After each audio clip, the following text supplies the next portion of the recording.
Mga kabayan, huwag tayong dapat magpakampante sa mga binibitawang salita ng ating Pangulong Bongbong Marcos Jr. at DOJ Secretary Boying Rimulya dahil pwede itong magbago anumang oras. Ito ang tila ipinapaliwanag ni Atty. Harry Roque, ang dating legal counsel ni former President Rodrigo Roa Duterte.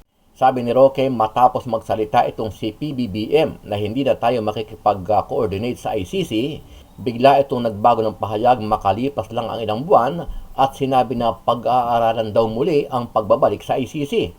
Ang sabi niya talaga, hindi tayo makikipag-cooperate kasi hindi na tayo miyembro ng ICC at wala ng jurisdiction ng ICC. At kapag tayo nakipag-cooperate, yan ay lalabag sa ating soberenya, lalabag sa ating jurisdiction. Pero, abay, ilang months after, siguro mga 7 buwan after, ang sabi na niya, pag-aaralan daw ang pagbabalik sa ICC. Sa pinakahuling vlog ni Atty. Roque, naglabas siya ng mga ebidensya kung saan ay tila biglang bumabalintong o biglang nagbabago ang desisyon ni PBBM at Justice Secretary Boying Rimulya kaugnay sa controversial na usapin sa ICC kung saan ay numero 1 target nito ang pag-aresto kay dating Pangulong Duterte at sa iba pang di umano ay sangkot sa uplantukhang noong nakaraang administrasyon. PBBM maintains ICC has no jurisdiction. Nasa palasyo po ako niyan. Tapos, sinang-ayunan ni Justice Secretary Remulla. Sabi pa nga niya, hindi namin papapasukin ng mga ICC probers sa Pilipinas. Sabi pa nga niya, aarestuhin niya. Pero 7 months later, anong sinabi ni PBBM? Abay, rejoining the ICC is now under study. Mas malala naman ang sinabi ni Justice Secretary Remulla from hindi pa papasukin to papaarestuhin. Ayan. Sabi niya, una, ICC cooperation needs serious study. Sa huli, sinabi ni Roque na dapat talaga ay isulat ni PBBM ang kanyang pagtutol sa ICC para maging kampante ang mga Pilipinong supporter ni PRRD at maging ang kampo ng mga Duterte.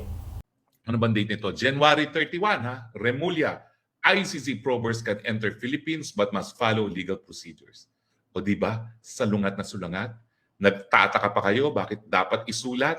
Balento nga po ang problema. Mantakin ninyo, wala pang 2 taon sa opisina yan, ha?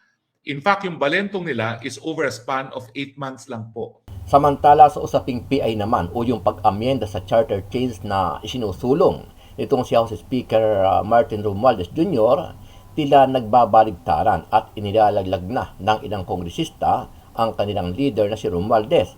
Ito ay matapos muling magpahayag ang Makabayan Bloc sa kanilang pagtutol sa charter change. Sabi ni Active Chair Party List sa Franz Castro, pain lang ito ni Romualdez sa mga Pilipino. Pero ang totoo ay pansariling agenda lang ng kampo ni Romualdez ang tunay na layunin nito.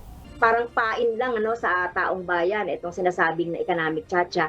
But later on, yung mga political interest, yung pagpapalawig ng termino, pagbubukas doon sa mga talagang yung mga crony at saka kinakatigan ng mga foreign investors. Ito rin ang pananaw at naging pahayag ni Makabayan lawmaker na si Raul Manuel. Naniniwala si Manuel na malinaw na pansariling interest lang talaga ang isinusulong ng tsa-tsa na pinamumunuan ni Romualdez. Ang sabi, economic tsa-tsa lang ang pag-uusapan sa Senado. Pero with all due respect, bakit may mga senador na nagbabanggit ng political tsa-tsa recently? At may isa pang pro-tsa-tsa resource person na nagtulak ng political tsa-tsa sa Senate hearing na nagaganap for economic tsa-tsa lang daw. Patunay ito na may mga kampo talaga na hindi lang economic tsa-tsa ang motibo. Ano ang masasabi mo dito, kabayan? Kung ikaw ang tatanungin, posible nga kaya na magbago pa ang desisyon ni PBBM at muling pag-aralan muli ang pagbabalik sa ICC at matuloy ang investigasyon at pag-aresto dito kay former President Duterte. Sama-sama nating panuorin ang buong video at pakikomment nyo po ang inyong mga reaksyon at sariling opinyon. Pero bago yan, muli po ako nag-iimbita sa mga hindi pa po nakasubscribe sa ating channel na Kabayan News PH. Pakipindot po ang subscribe button at pakiclick na rin ang notification bell para lagi kong updated sa mga bagong upload natin na legit at napapanahong balita. Maraming pong salamat.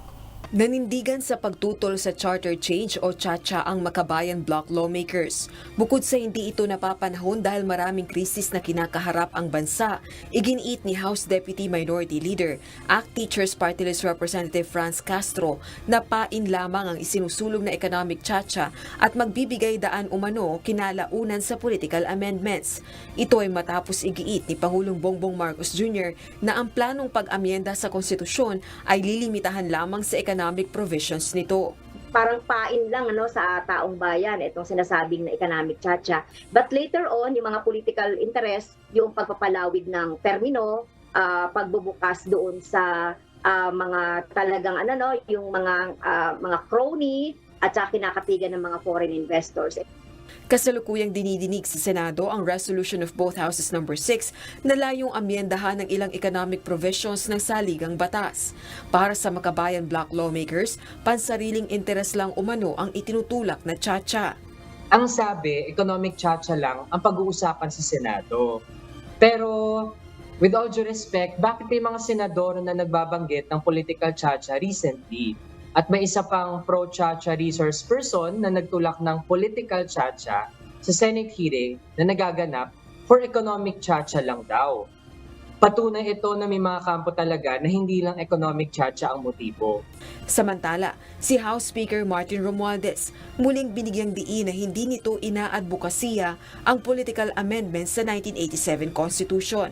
Okay, ano po pag-usapan natin ngayon? Well, alam niyo po, hinihingi ko na isulat yung non-cooperation ng Pilipinas sa ICC dahil nga hindi na nga tayo miyembro at wala ng jurisdiction. Pumalag po si Solicitor General Maynard Guevara dahil ang sabi niya, sapat na raw yung sinabi yan ni Presidente na paulit-ulit. With all due respects, ang problema po kasi, bumabalentong sa mga importanteng issues si PBBM. Kaya kung kayo naman ay nasa panig ng Duterte o mga Duterte mismo, talagang parang hindi importante ang salita. Kinakailangan talaga nakasulat. O, tingnan natin, ha? Sa issue ng ICC alone, ano ba ang sinabi ng Presidente? 8 months ago, nandun ako sa palasyo. Ang sabi niya talaga, hindi tayo makikipag-cooperate kasi hindi na tayo miyembro ng ICC at wala ng jurisdiction ng ICC. At kapag tayo nakipag-cooperate, yan ay lalabag sa ating soberenya, lalabag sa ating jurisdiction. Nabasa niyo po yan sa mga dyaryo. Ito po yung mga sinabi niya. Pero, abay, ilang months after, siguro mga 7 buwan after, ang sabi na niya, pag-aaralan daw ang pagbabalik sa ICC. Tingnan natin kung mapapakita natin yung mga headlines sa dyaryo ng mga artikulong ito. Ayan, yung PBBM maintains ICC has no jurisdiction. Nasa palasyo po ako niyan. Tapos, sinang-ayunan ni Justice Secretary Remulla. Sabi pa nga niya, hindi namin papapasukin ng mga ICC probers sa Pilipinas. Sabi pa nga niya, aarestuhin niya. Pero 7 months later, anong sinabi ni PBBM? Abay, rejoining the ICC is now under study. Mas malala naman ang sinabi ni Justice Secretary Remulla from hindi papapasukin to papaarestuhin. Ayan. Sabi niya, una, ICC cooperation needs serious study.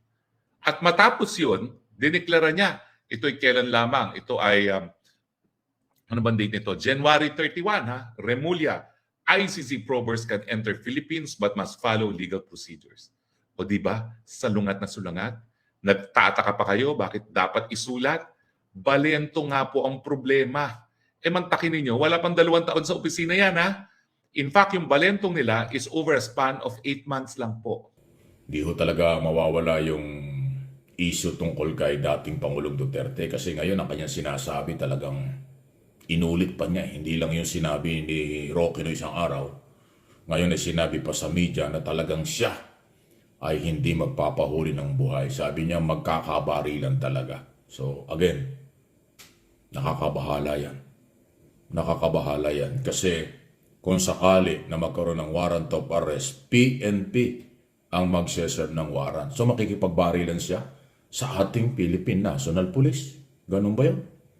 So good luck sa ating PNP kung sakaling magdesisyon ng gobyerno na ipatupad ito pagka inilabas ng ICC ang warrant of arrest. Pero controversial kasi dating presidente, abogado siya, presidente siya. Sabihin natin hindi siya sakop ng ICC, karapatan niya yun. Kaya nga lang, inuulit natin, yung pong International Court, hindi naman ho voluntary na sila'y nag-imbestiga at mag-iimbestiga at harapin itong kaso ni Duterte at iba pa. Ang complainant, nagreklamo, matagal ko na sinasabi ito, mga Pilipino. At hindi naman ho gagalaw ang ICC kung walang complainant na Pilipino. Di ba? Kaya yung mga Pilipinong complainant ng kasong ito, sila po yung nagpursige sa ICC na gumalaw at gawin ang kanilang authority. Ayan.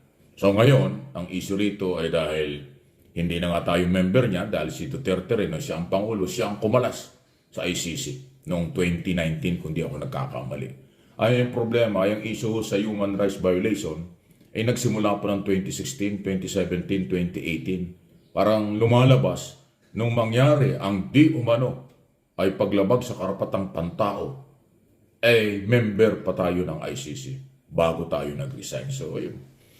Kaya, well, justice for all, sabi ko nga, katarungan para sa mga biktima ng human rights violation.